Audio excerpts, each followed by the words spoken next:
Welcome back to Beyond Great with me, David James. Every now and then you run across someone that just is an all-around good person. That today for me was Mr. Tom Wallisch. Never heard of the guy? He's a professional slopestyle skier. He's one of the most decorated athletes in the sport. He's won the X Games, Dew Tour, World Championships. He's now an announcer for ESPN and the X Games. I'd heard about this guy, I had some mutual friends, and I gave him a call, and with no hesitation, he said, yeah, I'm in.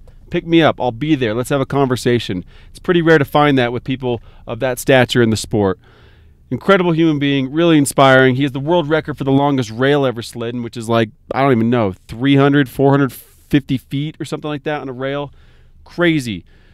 Really inspiring. Had a great conversation with him. I can't wait for you to see this episode. Welcome to episode number 4 with me, David James. All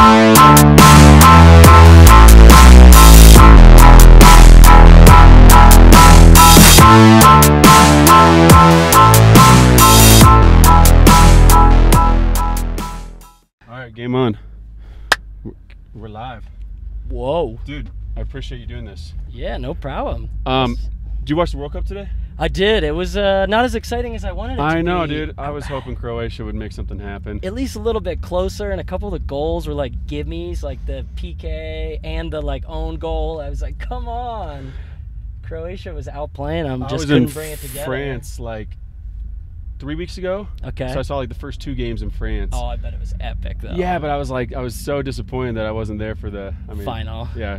I mean, they're still celebrating all the wins, but it looks like mayhem over there right now. Like people are getting, like there's people in the streets everywhere. Like it's the whole country. It's not like when a Super Bowl team wins. Like yeah, Philadelphia, the whole city explodes, but the whole country of France is like going nuts. Dude, I saw some statistic like the Super Bowl has 240 million viewers, and this World Cup game is like 2 billion. Oh my God. Yeah, I mean, everybody plays soccer. It's so easy to play soccer. You just need a ball anywhere. Yeah, exactly. And we're the only country that hasn't caught on with that. How did we not even make it into the World Cup? And all these tiny countries make it in. I don't know. I think we that have we're 350 whatever million people, and we can't field a team. And Croatia goes to the finals. We're just bitter because we're the best at everything. It's all the good athletes go play American football and basketball and baseball. I was talking with someone today, and I think the reason is like American kids. We grow up and like I played 15 sports growing up. You know, yeah. I'd ski and I play tennis. I play golf. And you don't really hone in on one sport. Where those guys they're bred to play one sport their whole life, you know, and the majority of it is soccer. So that is true, yeah. Especially, I feel like all those Asian countries, it's drilled into them. South Koreans. Like, oh my God, like if you have a talent at 8, you're not doing any other sport. No, you're playing like the one you're good pick at. your talent, even if it's a violin player, like from day one. Like, yeah, they drive that hard. We're too multitask here, maybe. Yeah, I don't know what we are, but you're a golfer now, huh? I am. I can't play right now. I got my ACL all torn up. What knee is it? Right knee, back knee of mine. So it's a better knee for you though as a righty. I think, yeah, because you twist your foot at least, so your less foot's pressure not on locked on the ground. Yeah, you're not.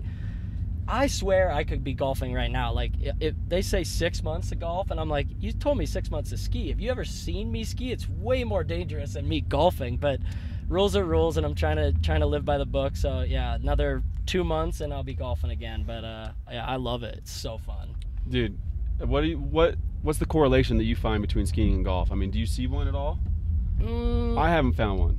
The only thing I could say is like the idea of repetition. Like more than anything in golf, like you suck until you do it a million times, and then you can still suck. The best, yeah, true. You definitely get better though with only practice, and pure numbers, and with skiing too. Like you're only going to get better, say specifically something like rails. If you do 1,000 rails trying to do a switch up, eventually you're gonna get it just by out of pure like figuring out minute changes, like, oh, maybe I turn my ski a little bit more to the right on that one, or maybe I swing a little bit more inside out. Like there's correlations in the fact that it takes time and repetition to learn, but other than that, I mean, there's no comparisons other than they're both like old people sports. For sure. That's what fascinates me about like the slope style rails and all that stuff is you guys can obsessively keep the repetition. You can just hike the same feature over and over to dial in that one trick. I mean, you can do that feature 15 times in 10 minutes. And you know, I grew up as a a mogul skier, a big mountain skier, and so that repetition isn't there. It's not the same as being able just to get 80 laps in a day. And it's a different skill you learn. Like, you probably have a better self-awareness for like what's coming on the hill. Like, the rail never changes, so it's... Yeah, fair enough. You're not like looking over the edge, scouting a line, figuring out, ad-libbing. But like, the thing I love about slopestyle and rails is like, I'm from Pennsylvania, and like, we didn't have a big hill. I could do every run at the ski hill in like an hour, and then it's like one down rail set up on the flat snow with a jump on. I could spend days and weeks learning a new trick every weekend I went skiing, because there's like that many possibilities for a different rail slide, and you hike it and you do it over and over again. There's kind of a level of obsession with it too. It was just like the only thing left to learn. You couldn't get any better at skiing at my hill. It was like, well, if I go off the trail, it's grass over there. Like, I can't ski the woods. There's no snow. It's like a white ribbon of death. And it's tough to kind of see the progression on like a groomed slope, where a rail you fall off before, you're not as balanced. Like, you can see the level of progression and where you're missing the mark, and then get right back on and attempt it again. But if you're just out there skiing, you don't. It's hard to tell. Yeah. You're not perfecting your skiing. Like, you are, but it's more of a longevity type thing. And like a lot of people, I mean, doing like alpine, like racing and drills are so helpful. And like, I was on like a race team when I was a little kid, but like, you don't see that. Like what you're saying, you don't see, oh, well, I'm better this week. You don't really get that much faster from doing a silly drill. But when you get to the end of a rail doing a new trick, it's like the most exciting thing ever. It's like, absolutely, I just landed something I've been trying for a week, and then you want to try it again. Like, I guess you see maybe a little bit more, success quicker. Well, also like you land that trick, and then the feeling is so high, but yet it kind of dissipates, and you're like, what's next? What's next? You already get, and when you're that little, you're like, well, I got another thing to try, or like, let's do a flip, let's do a jump, let's do a rail. There's like so much to it. So how'd you end up in Utah? I moved out here for college, so I wasn't really a pro skier. I was definitely like into skiing, park skier from the East Coast that wanted to be a pro skier really bad, but really the odds of becoming one were so low. And I moved to Utah to move closer to the ski, like good big mountain skiing, good parks, good snow, and University of Utah in Salt Lake. I mean, it's a cheap, affordable, good school. My parents wanted me to go to college, so I was like, okay, I'll move out west. I had some buddies with me that were doing it too, and it was pretty cool to go from high school. I went to school Monday through Friday and had the weekends to ski. I moved to Utah for college and set my classes up on Tuesday, Thursday, and instead of having 2 days to ski, I had 5 days to ski and only 2 days of school, and it was like, boom. The amount of repetition I could do, the amount of Where were you going, runs, Brighton and Park Cities, where I had passes. So we would do Park Cities for the park all year, and then any day it snowed, we were up at Brighton. And it was like night skiing at Brighton too. So even on Tuesday and Thursday, I would go some nights. It would be like 7 days a week skiing, and It was just like the dream. Like a good crew of friends, going to college, hanging out with just skiers, skiing, talking skiing. It was like dream come true. And by the end of that year, I had gotten good enough to get a few sponsors, kind of start blowing up, and it was like, okay, this might be possible. So were you getting the sponsors through like film edits and stuff, or were you entering competitions? At that point, it was mostly, some film edits. So I would send like a promo video to a local ski company or a goggle company and try to just get free gear. And I think that year I did like a couple small competitions, like a rail jam here, maybe a big air, maybe like the Aspen Open, like an open slopestyle event, but like didn't do good at anything. Like it was like not my thing yet. I was not good enough maybe to win anything, but we would just make videos that were just getting tons of hits. People loved like the gangster rap music we were setting like our skiing to, and just making a good time of it. And it was fun. 4x9, you guys kind of created this like rebel, way too we don't give over a the shit top gangster. Like, It was awesome. Tall tees and ghetto music, and I'll tell you what, do rags and stuff. Nothing pisses me off more than a tall tee on the mountain. I don't know why. Oh yeah, but I used to wear them skiing POW. Yeah, I mean it's clearly a style, and there's a lot of people that are way better skiers than me, but I'm just like, I don't get it. Yeah, I don't get it. But it was funny. Like Heinrich Harlow, that kid's style. I mean, he's one of the best skiers, if not in the world right now. And there was a period though where he was wearing the shirt down to the ankle almost, and it gets to be a dress at some point. But no, it was funny. And nowadays you got so many other different things. You got kids wearing like tracksuits and all these different weird it's gloves and when I go scarves through dangling, and it's like, what's going on? when I'm popped through the line at the park just to like take a lap, I'm like what? It's almost a scene for me. It changes every year. It's something new. It's pretty incredible, yeah.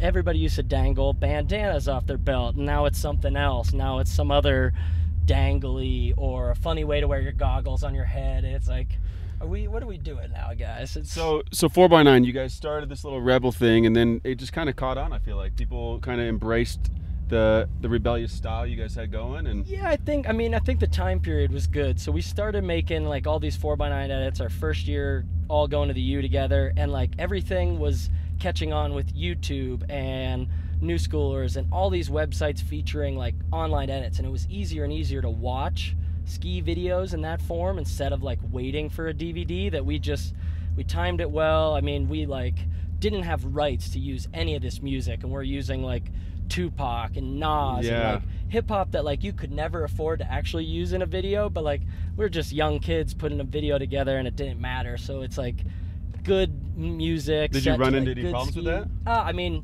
half the edits nowadays don't have music on them anymore. So YouTube has since pulled a lot of the music, because like once you get a certain amount of hits, they're like, whoa. Yeah, you need to owe some money. You owe some money to use this song. Like, this isn't free. But no, I think we just timed it well. Like, online videos were coming into popularity, and like everybody was starting to consume ski media that way. So we just like timed it well, where we were making like an edit every 2 weeks, and it's like I can't even keep up with that now. We were just passing the camera back and forth, filming each other. Now, were you guys editing all of it, or you had a group of guys was skiing and a group of guys was like the film crew? It was kind of like two guys, Andrew Napier and AJ DeCoulis, that were mainly film and edit, but they were also getting filmed. So they were in all the movies, but they ended up being the best at the film and editing. So slowly they transitioned out of being in front of the camera and doing more of the filming. But like the first year, I mean, it was all of us like passing the camera. I filmed, you know, just as much as I was being filmed. Probably that was like part of the fun of it. Like, you get me this time, and then it's like, oh, okay, I'll film you this time. Like, and that like camaraderie and friendship, like I don't have it as much anymore. We have like a designated filmer, and it is fun to go out. It's more business like, now. We go out with a GoPro with our buddies still, and it's like fun to like, okay, you gonna do something crazy? Like, let me get my phone or my GoPro out and film it. Like, it's fun to be a part of the action and film it too. I miss that.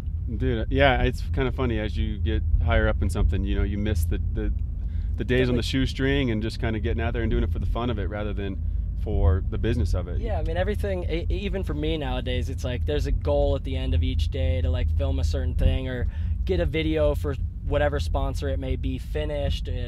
We have a certain, you know, aspect or a product we got to promote. And back in the day, it was like, I don't know, I got this new trick I want to try. Film me doing it. I'll film you do a new one. And then it just like was more spontaneous and crazy and fun. But that's what happens when you're 30 years old or something. Things change. Yeah, absolutely. Yeah, I don't have the tall tee on quite anymore. Yeah. I'm wearing size large. Well, it's summertime. It's hot. It's hot. It's a wintertime shirt. Yeah. I don't know. We used to wear them all year long. I mean, I'd be in like double XLs all summer, and it's like, this isn't comfortable. This is hot. Like, come on. I mean, you got to look good to ski good. That's my #1 rule. It is. Same with golf. You got to look good. Yeah, look good, feel good. Yeah, I mean, otherwise it's just, you're not going to play good. So maybe that's why I don't play good. I don't have the style yet. Golf's hard. I don't know if golf is ready for the tall tee. Yeah, who knows? Golf's so hard. It's such a, what I love about golf is you just can't master it. It's like, I go out, I mean, unless I'm like, but I know you're the same, like I can go out and ski all day and not fall, or just, you know, I'm having a good day, and I don't have a bad day skiing. No. I mean, you could fall like randomly, or maybe you try something, but yeah, it's like, well, for me, I'm not trying to progress. So I'm out there skiing and like, I may hit a couple cliffs and do something, but I'm not trying to perfect a new trick, and the inevitability of it is that I'm going to fall. But it's crazy to think about it and compare it to golf. I always say like one hole you can shoot a birdie, and the next hole you could lose 3 balls and get like a 10. And imagine if skiing, one run you ski a black diamond, the next run you can't keep your ski on and you fall 20 times just going down a groomer. Like, there's no disparity like that. Yeah, I don't think I could ski. You're always consistent. Where like golf, like one hole you could be a pro, and the next hole you miss 1 foot putt. You could have 16 holes, the best round of your life, and then your brain kicks in and you ruin it the last 2 holes. It's incredible. So it's a very unique game, and skiing is not like that, luckily, because that would make skiing very frustrating. If one run I could do a double cork, and the next round I can't even make it off the jump. Well, I was watching that video of you going for that world record on that rail, and I feel like that's kind of the same thing, because like, you know, your first attempt you made it 30 feet or something, and it gets to a point where you start probably digressing, you know, you're doing so good, and then you get so frustrated and your brain kicks in and you just get worse and worse, and you just got to hang up your hat for the day. You just say, I'm done, I gotta move on. And it kind of, you got to get in this like almost zen state where you just don't care anymore for it to click, you know. And it's such a fine balance, you know. And with golf, like, the worse you play, the harder you try, the more you care. And it's, the more it matters. Or like the more the tee box by the clubhouse, way more high pressure and harder drive than the tee box on like hole 7 where you can't see anybody, you know. And yeah, the rail was something like that. Like, obviously I didn't get very far the first day, but then even the day where I grinded the whole rail, like, I was going fast. So like the shortest I ever slid maybe was like 60 feet, but like one run I would slide 60 feet and the next one would be 300, and then the next one would be 100, and then 350. Like, it was all over the place, where it was like, oh, and there's no way to really like make it better other than to try again. There's a level of obsession, like you want to get back up and just do it again. You got to do it. Like, you're obsessed with getting it. And it's not, I can't compare it to a world record, but like, I do that when I slackline.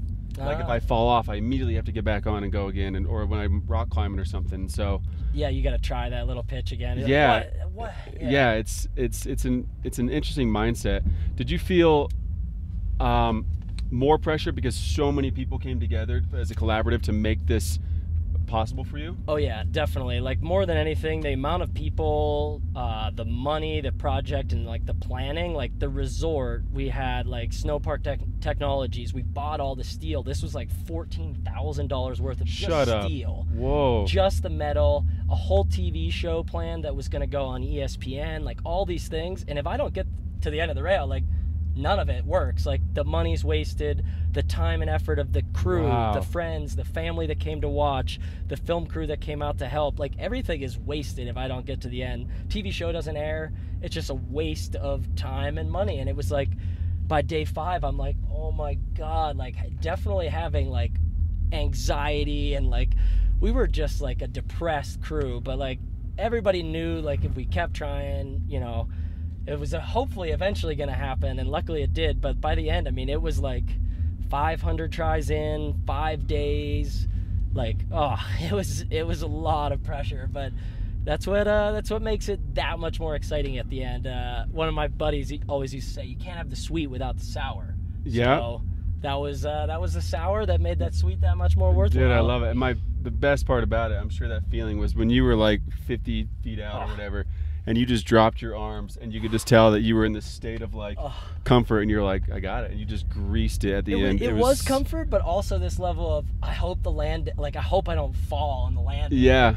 I was like, it would still count though, but it wouldn't be as cool, right? It wouldn't be as cool. Yeah. I was like, what if it's really sticky, or I come off a little bit weird and catch an edge? I was like, just keep it cool. See, I didn't get that perception at all. You just dropped your arms like, I got this, and you just... See, but then the one where I got it, dope. Don't you think I could have done another 100 feet? I feel like I wish I had gone longer. But no. But you wouldn't have if the rail was longer. If the rail was longer, I probably wouldn't even have gotten that far. I mean, that's how it is.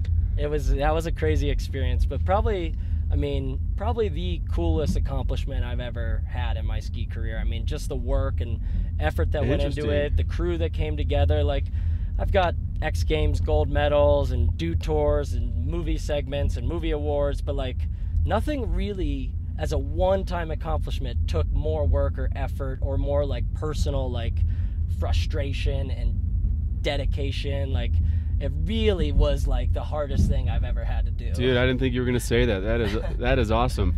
I mean, everything else, like, it was hard, and like maybe winning an event, it's years and years of practice built up, but like, you don't try your slopestyle run 500 tries to do it. No, and it's not like one task. Like, and if I lose, everybody's like, oh, you'll get them next time. Like, there was no next time. We weren't building this rail again, so it was so stressful. Happy that's over. Dude, that is so cool. So how's the rehab going? It's going good. It's been it's been fun and easy so far. What are you doing for cross training? Like, you hate the gym, right? Yeah, I've been going to the gym. I haven't been doing anything super exciting, so I've been doing, like, I was able to do leg press and squats and all the basic little single leg muscle building stuff, and I've been riding the exercise bike, and now as of 4 months, which is technically actually today on the day, I'm cleared to start mountain biking. So I'm going to start slow, and I'll just be doing like Round Valley and like local trails that are really mellow, but like now that I'm cleared to mountain bike, rehab will be that much more fun. Instead of like a cardio day in the gym on the exercise bike or a treadmill, Brutal. it'll be like mountain bike for an hour, and that's like, oh my god, so much more fun. I'll still go into the gym, and I'm still doing like all these little band exercises and little agility drills, yeah, and the all little this dinky like, stuff. all this dinky stuff that you got to do, but like at least the cardio days and like the muscle building can come from long mountain bike rides with friends and getting out in the mountains. I've been able to like hike, but like on a mountain bike, it's like just that much more fun, and it's good on the knees, the spinning and everything. Is this the same knee you messed up before? No, I did my left knee in 2014 and skied all year with that one while I was trying to make the Olympic team. So this is right knee this time. So I like to think I'm keeping it even. You want them to be like nice and balanced, nice balanced legs. So it was unfortunate, but yeah, I guess it was probably inevitable. I think when it happened, I saw my doctor right away, and he looked at a video of it, and he's like, wow, if you tore your knee on that, it was probably already partially torn ACL, or it was going to go eventually. It was probably weak in some regard, and he was like, that's a lame crash for it to happen on. Oh, so that sucks. It was going to happen. Maybe he's just telling me that to make me feel better, but I like to think I've been pretty fortunate. 2 ACL surgeries over the course of, I'm going to be 31 soon, and I've been skiing professionally for like 11 years. It's not that bad. No, I mean, yeah, it sucks, but you got a lot going on when you're on that hill every day. Yeah, I mean, I probably do whatever, 180, 200 days a year. Like, it's a lot of jumps. Eventually something's going to go wrong, or you land a little awkward, but I've been lucky, and it's still fun. So 6 months off, and I'll be back to it. So gotta go train with Tanner. He's been working hard. Dude, that cat is, I see him in the gym, and yeah, he's on a mission. I'm pumped. He be my physical therapist, be my athletic trainer. He's ripped right now too. He's ripped, and that guy has been through the rehab process more than anybody, I'd say. Both ACLs at once, the ankles, like the tibia, fibia, like he's been through so much, and to come out like still being as strong, and like he's stayed on top of the game crazy. So long. It's really impressive. Oh, I mean that kid loves skiing so much that like his obsession for it is just going to keep driving him. Might be more than anybody I've ever met, almost. Like still to this day at his age, like filming cool. Urban and filming POW and going through the park, skiing all year, like everywhere. He's hitting the airbag here at the UOP. I see that. Like, and what's cool is with like 14-year-old kids, he's like, they're old enough to be all of their fathers. And he's still trying to just keep up with the sport. You know, like the sport's obviously passed him through his injuries and as his age, but he's still trying the triple flips, and like it's so cool. It's really inspiring just to like see that guy in the gym and on a next level.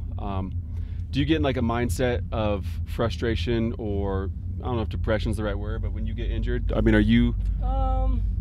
I get like FOMO pretty bad. So like when I see a video of somebody skiing or doing something fun, I'm definitely like not depressed or anything, but definitely like, that looks so fun. But like I've been fortunate enough to not miss too much time in my career. So like these 6-month breaks and knowing that it could have been worse, like I only had ACL. I didn't have meniscus or any other ligaments. And I've seen so many other people deal with like worse injuries that it's easy enough to stay positive. And I mean, there's so much else going on that I find I can entertain myself with that, like, it's not too bad, but like I'm definitely missing out. Like I try to stay off the sites, but I can't help myself from watching the new video, and then I'm like, oh man, I've never done that trick. I really want to try that, or I like the way he did that. I wish I could go out and try that today. That's a question. Like, I mean, skiing itself has progressed.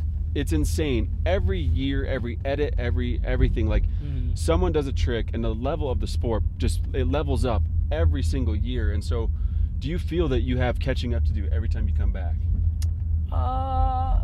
Yes and no. I mean, I think if I was still like competing heavy, I would definitely be like more stressed out right now, worrying about somebody learning a new trick that maybe I couldn't do that would beat me in the next event. But because like I'm not trying to do a quadruple flip of any kind ever in my life. I don't feel like that kind of stress, but like I see more than anything nowadays, maybe not people doing a trick that's never been done, but like doing a trick in a new way, or sliding a rail in a more unique way, or doing a new grab, and I feel like, oh man, I can't believe I can't ski because I would love to try that way. Yeah. Or that gave me an idea. Like I get a lot of inspiration from watching videos nowadays and seeing different kids ski, and like style. It kind of, yeah, it's like, oh, he did a weird new grab I've never seen with a 5. I would love to try that with a 180 or a 900, or like you get ideas and they're like, I gotta wait a couple months before I could try that. So I think everything, a lot of the harder tricks, or the, you know, the spin, like the 1620s have been done. You're not gonna do that many more new ones, but like I definitely am like jealous of seeing people, learning new grabs or unique rotations or doing a new rail trick, and I'm like, oh man, let me back out there. You think the sport's getting more dangerous because of the only way to progress in a certain sense and do another flip or another spin, you got to build a bigger jump? I mean, it is and isn't at the same time. Like, you got to build a bigger jump, but like none of these resorts for, you know, big airs and slope styles are building jumps that are like 100 feet, because you can't. Yeah, no, it's a project like your rail. You got to get Red Bull or someone behind you it to build it. But like, I think with these airbags and everything, like if anything, the sport's getting safer. Like when I learned to do a double flip on skis, I ate it. Like I ate shit because I didn't know my feet were gonna come around, and I landed on my head. And these kids now are learning in the safest way possible. They're like, all the local kids here in Park City, when they learn a new trick at Park City and I'm watching them, they don't fall. They like learn it and land it first try because they've done it 100,000 times onto an airbag. And it's like, it's crazy because I think it's giving a lot of younger kids too much confidence early to like try more and more. But at the same point, it is a safe way to learn, and with the right coaches and the right friends around them, not to like, hey Jimmy, try a triple, you ready? Like I think their friends, if everybody's like considerate of like, I think Jimmy could do it. Jimmy, you did the triple flip on the airbag 100 times. You got this. Give it a rip. Yeah. That kid's gonna land it, and I think that kid's safer than like my Pennsylvania buddy that tried a double backflip in 2000 and had no business trying it. You know, like he'd never been on a trampoline. That kid could have died trying it. At least the kids these days have a lot of access to cool trampolines and airbags and all this technology to like learn safely. It's such a cool progression the way the sport. I mean, I'm still stuck in '98 with my 360 mute grab, dude. Oh, still a good trick. It's a classic. Yeah. Johnny Mosley would be proud. I don't feel upset when I do it in the park and everyone laughs at me. People are laughing? No, of course not. That's another thing we lack, though. I've heard, I forget who said it to me before, but like snowboarders like iconicize the method. Why isn't like mute grabs in like a straight air mute or a 360 mute, like it's kind of like funny and a joke, but it's not like iconicized like the method is. Dude, I never thought of that. That's you see like Travis Rice just boost off a 80-foot cliff and just stall out a method. What if you did just a straight air mute grab off an 80-foot cliff? It'd be pretty cool. I just don't think we have like enough like. I'd like to see the Koshak or something. Yeah, I mean, there's not as much like. I've never thought of that. Yeah, a Daffy or a stale fish grab or something they do. Like everything is like classics are appreciated a little bit more. I think the shifty has kind of stayed like test. They took the twister, bent the knees, they call it a shifty, and it is a shifty now. We should call it a twister. We should have stayed with what we were at. But I think the twister is kind of morphed into an old school way of looking dope. Yeah, that could be. Who knows? So you're announcing now? Yeah, I've done a little bit. I'm getting more into it. It's pretty fun. So I've done X Games and X Games Norway, and then got into doing like some NBC stuff, and hopefully do maybe the Olympics the next time around. But yeah, I guess. Do you like it? I like it a lot, and I got frustrated over the years watching people do it that were getting tricks wrong and saying things that were weird or just using a gimmicky one-liner all the time. And I kind of wanted to do it because I think I'm passionate about the sport, and you understand the sport. I talk too much anyway. Like I'm already yelling and screaming watching the TV when I'm watching an event, so it felt natural to like go on, say the tricks, get excited when your friends do good stuff, and hopefully me being excited and connecting with the viewer. Yeah, kind of promotes like the person watching. If I can kind of lead them on, and I know that James Woodsy is about to do a triple flip because I see him warming up his set at the top. If I can lead them in, bring them in and be like, we might see this huge trick at the bottom. Are you ready for it? And like get like one more kid to like go out and try skiing because it sounded fun. It sounded exciting. That's the goal. So. I love that. That'd be my ultimate gig, is doing something like that. I mean, just watching skiing and talking. It's pretty fun. It's high pressure though. I get into the booth and it's not as scary as being at the top of the course, but like you can't get any tricks wrong. You got to keep up with everything. Don't pronounce any names wrong. Don't cuss. Don't. It's like, okay, ooh, yeah, the let's cussing, tighten it up. Give me a sip of water. Here we go. I'd be like, holy shit. Can't say that. Can't say that. It's tough. It's hard not to like get excited and swear, like pronounce somebody's name wrong because you're like stuttering over your words, trying to get it all out. But it's not. Is it live? Not all of it. Some of it's pre-recorded, but most of the stuff we do nowadays, if it's not live to TV, it's at least live to the world feed. So on like ESPN.com or YouTube or Facebook or wherever. So like there's probably a good 10 to 20,000 people watching even those world feeds that are gonna make fun of you. But the live TV is definitely the most stressful. I mean, that's where like if you swear, somewhere in the corporation gets fined $5,000 or whatever. There's some sort of fine, you know. It's like, oh yeah, I'm sure it's a big liability. I don't think it's gonna get sent to me, but somebody gets fined. But it might be your job eventually, you know. Yeah, if you did it a couple times, one or two more times, yeah, you're done, dude. That's capiche. So are you transitioning out of the competition scene?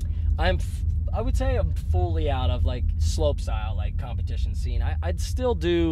I'll still compete in like maybe a cool, unique film event or a rail jam or a big air if it was like a demo. Like I'm not going to be going to X Games and doing a triple cork on a snowy day and flat light with a bunch of 19-year-olds. Yep, done with that. Fair enough. But it's good. I've been transitioning out and pretty much stopped maybe like 2 or 3 years ago, and just doing less and less and doing more film stuff and social media and all this. Sticking with the urban stuff? Yeah, a good bit of urban. Hopefully transitioning more and more. Every year I say I'm going to do it, and I just don't get a chance. And blow my knee this year. Though, like one year I was going to spend a bunch of time in BC and do a bunch of sledding and ski a bunch of POW. And it's like, now we're talking. Well, I guess I will get knee surgery instead. But that's the goal. I'd love to figure out a way to do half a year filming urban and half the year filming POW, because I think like what used to exist in ski movies and snowboard movies more as well was like athletes that filmed rails in the streets and backcountry jumps and backcountry riding and like showed they could do everything. And now it's like, oh, I'm a big mountain skier. Oh, I'm an urban skier. Yeah, I'm for a sure. park skier. Like, what happened to being a great skier? There's so many disciplines to skiing. It's hard to classify like the best skier because why not do it all? Not enough people do it all. Yeah, I agree. They can. I know they can. They just choose one or the other. And like that's I love what seeing always the park skiers come transition and actually take their skills and take it off a cliff. It's pretty cool to see. And like I'd love to see more, guys that, the Cody Townsends of the world, like, yo, come do some park laps. Like, right? I know you could do some rail tricks. Like, you don't have to be the best. Like, I've just always liked diversify. Abma and Pettit for those reasons. They kinda, those guys can kind of step into. Oh yeah, Pettit could step into anything. That kid is. He was like a half pipe skier way back in the day. When he was like 11, he was doing like 9s in the half pipe. It's like he can pretty much. He's a snowboarder too. He's better at snowboarding. I know. He's coming with snowboard edits and stuff. Like, it's kind of. Yeah, he's a dick. He's too good, and he's good at skateboarding, all the cool sports. He's probably a surfer too. Yeah, he's got it out, and he's probably the hottest chick in town. He's fun to watch. He's got so much energy.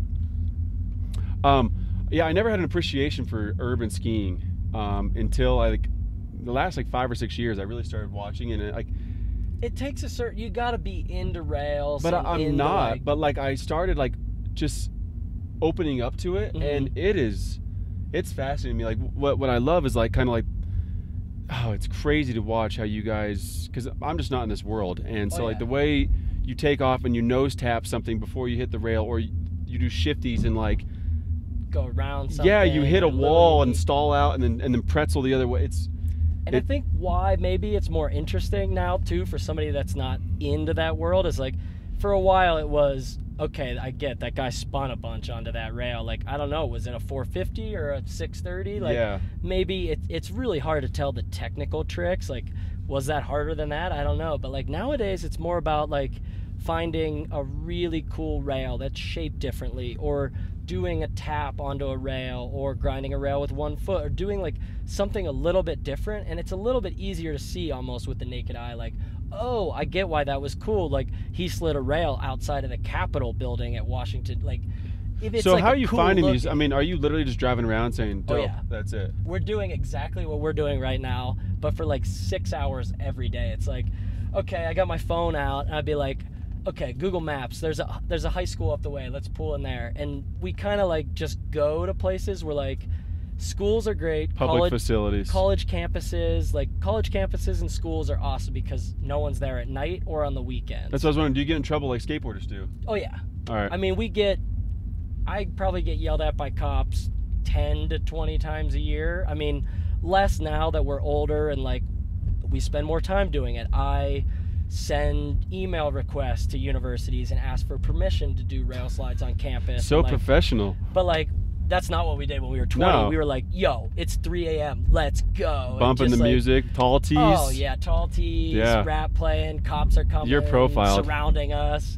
But like, it's definitely illegal, but a lot of it, yeah, we just drive around. We kind of know where to find rails, maybe a business park, maybe at school, maybe a local park, whatever. And you just look for unique urban architecture. And the thing that like keeps me coming back to urban is like, as much fun as grinding a rail in the park, like nothing beats the journey and the search for like a rail you've never seen in the park. So like maybe there's a certain amount of kinks or a curve to a rail that you've never seen. And when you find something you've always dreamt of or imagined you could do, and you don't know if it's possible to slide it, but then you do a rail slide on something you like found out in the urban wilderness per se, it's like, it's a pretty rewarding feeling after like long time searching to find like, I'm sure you come up on one and it's the stoke factor is just so high. When you have like a certain trick you want to do and you're like, oh my god, this is it. Yeah, molds exactly to the way your brain has created the moment. Yeah, it's pretty fun, but it's definitely like, I mean, it's exhausting. It's a lot of late nights, a lot of early mornings, and like driving around in a car and eating fast food for every meal is not as exciting as like, I don't know, heli skiing like half of these guys are doing. Well, that's something I haven't. Cat skiing in BC. That seems way easier and healthier. But that's something I haven't understood. I haven't seen that side of it. Like, how much goes into it, and how much, you know, like you said, like you'll go all day. You're up in the dark, and you're going till 3 a.m. Like, I don't make a new edit for you, showcasing all these aspects. Yeah, I mean, I don't realize what goes into it. You know, like, I think we're just embarrassed to show footage of us eating Burger King at 2 a.m. Like, no one wants to be that guy. I think people would enjoy it. I mean, nothing goes better than chicken fries at 2 a.m. are pretty good. Dude, always.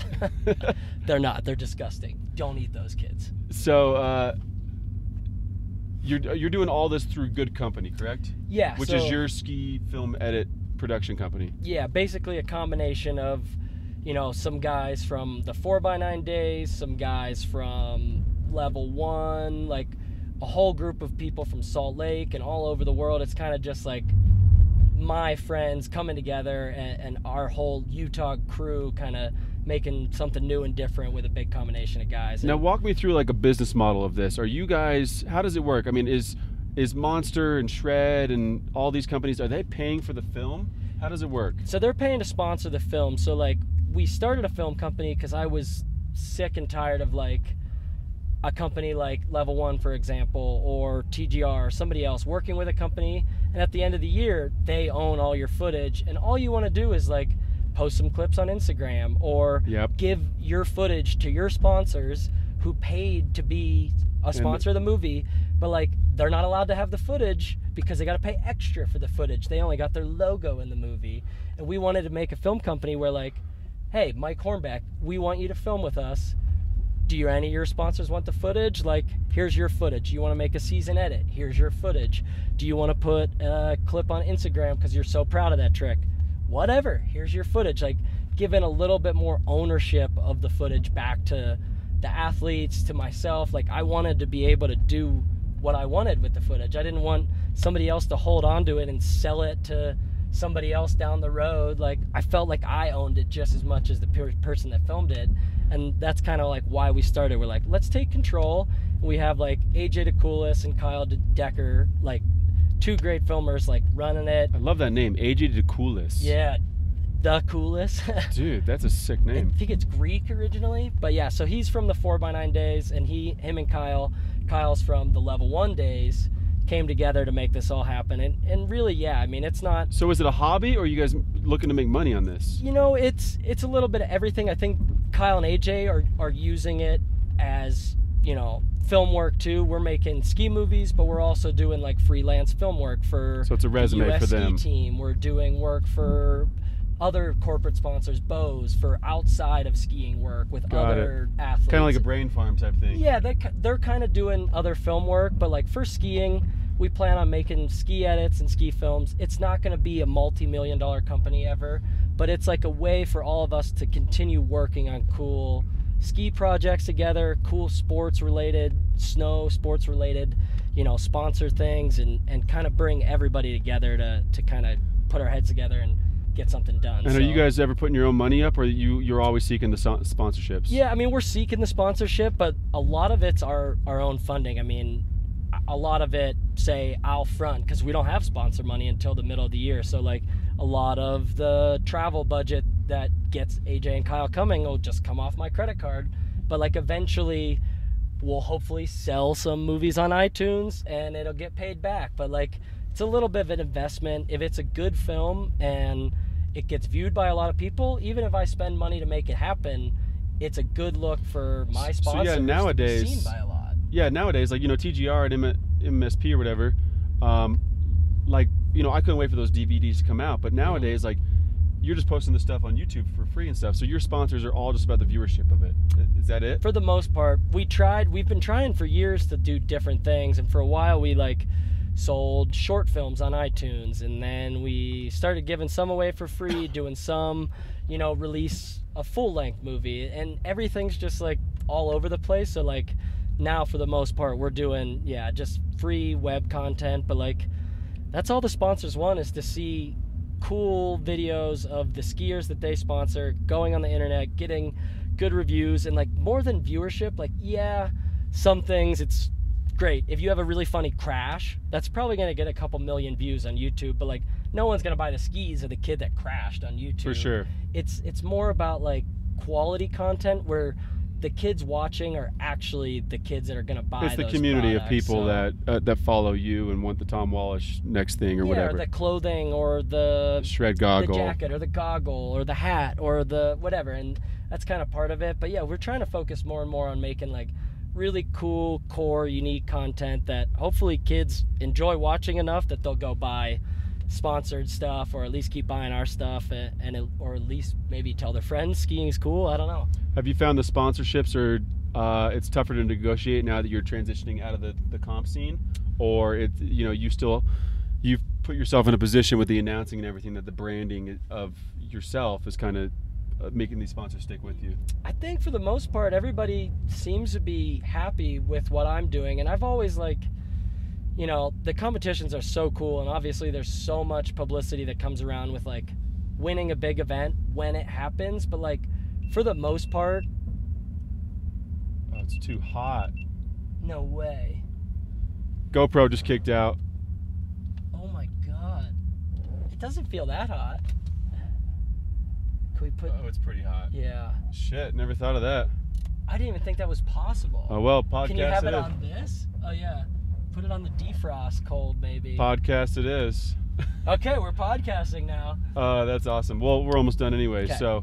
Oh yeah, no, I think it's working out though. I mean, my sponsors have all been super amazing, and I think they understand the like value in the videos and the commercial work. Like if Monster, for example, wanted a cool ski video, they know they could approach the guys at Good Company and easily just get a video made of me skiing and other like they just know the whole process is easy. So I think they kind of trust my ability to continue to promote brands like just with videos and just with social. But I don't know, contests are cool. It's just like it's hard because there's a new event every other week and a new kid that might win this week because he did a certain trick, and it's hard to know if that's really selling products. It's kind of tough. Yeah, it's kind of like a magazine article. Like, you don't know if it worked because there's no way of tracking it. No way. I love it. It's working out for me though. I've definitely been happy so far, and hopefully come back from this knee injury and be right back to it. We'll got some big plans for next year, so hopefully keep all those sponsors stoked. And if I can keep up with Tanner and work hard in the gym, I'll hopefully be skiing for a couple more years professionally, because he seems to be doing real good. And you're engaged now, so life's good. Engaged now, yeah, pretty crazy. So settling down, got a place here in Park City, got a dog, really just living the adult life. All right, we're back. No kids yet. No kids yet. I think we're back with the GoPro. Okay. But we're done anyway. So, who's the best skiers in the world in your opinion of all time? I mean, I definitely got to put Tanner and Candide up there. Candide just is one of those guys that can do everything. Tanner for his love of the sport, his commitment, and the fact that he's still doing park and still hitting all these jumps. I mean, there's so many guys. I mean, Dave Crichton for handrails back in the day has always been a hero of mine.